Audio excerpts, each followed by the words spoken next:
How are you doing, Lindsey Wilson College wrestling fans? This is Coach Sherkamp here, and I'm here with the strapping young gentleman, Harrison Courtney, starting his second full year at Lindsey Wilson. He's majoring in criminal justice. He's one of Kentucky's finest wrestlers. He's a four-time state champ from Woodford County High School, sorry.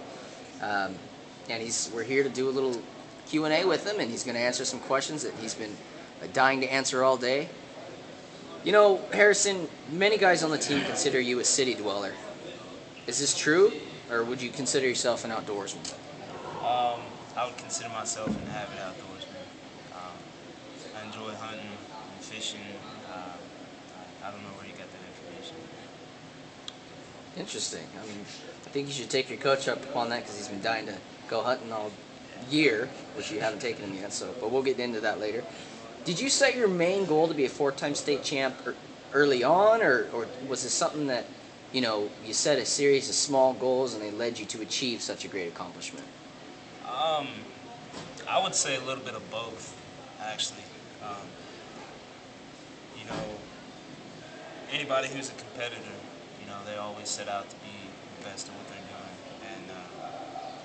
And I started wrestling in high school when I was in the 7th grade.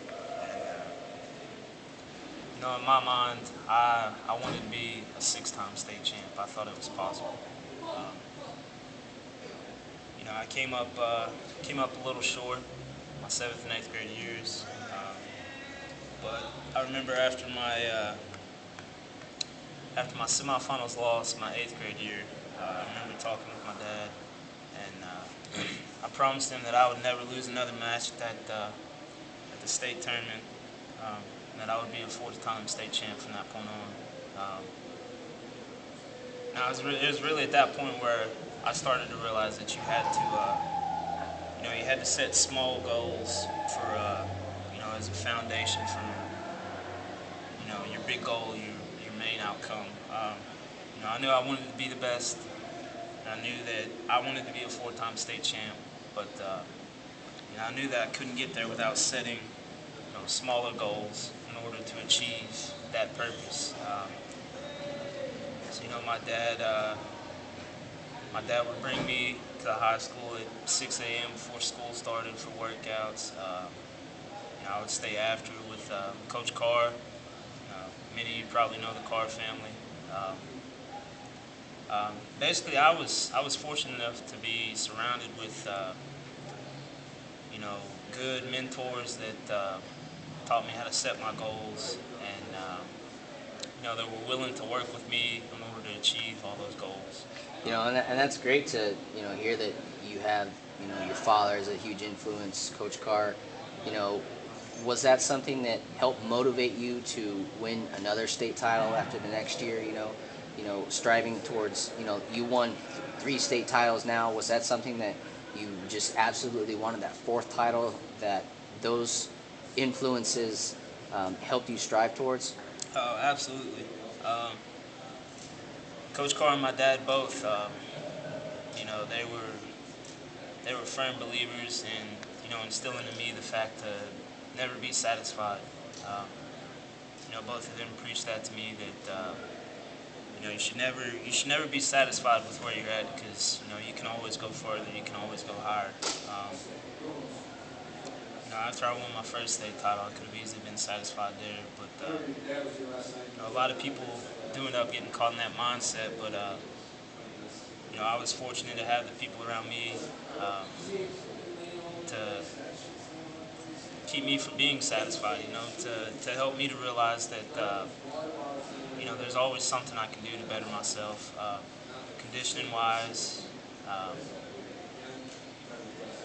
technique-wise, and always keeping me hungry for that next state title.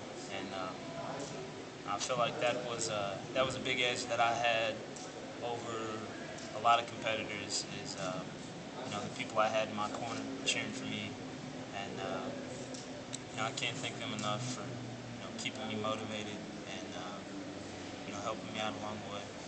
And that's great to hear, which leads me into the next question.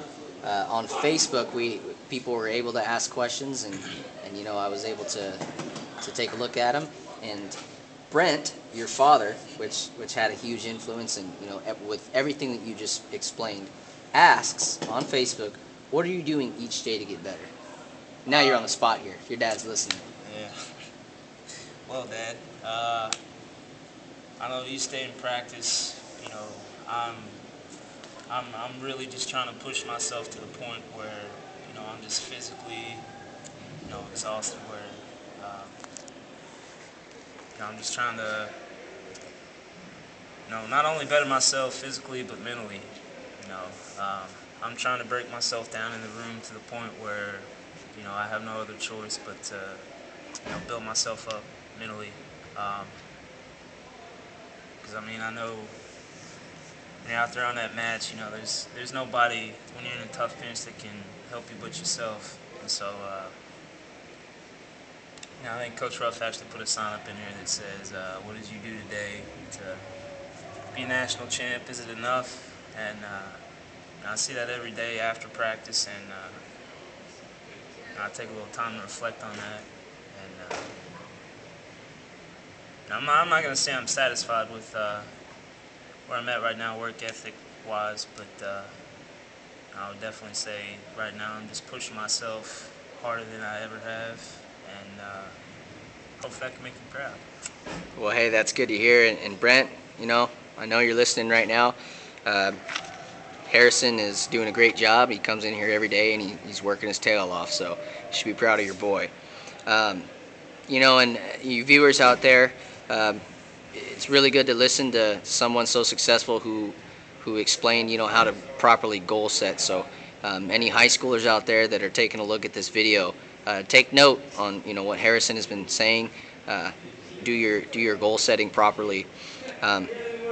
And a question that needs to be answered, that has been, gaining a lot of attention, comes from Jeff Purdue. When are you going to clean your side of the room in the dorms? People have been saying that there's a little abundance of materials being piled up in there. Yeah, that's a work in process. Yeah, I don't know. I can't give a definite answer. To be continued. Harrison Courtney, everybody.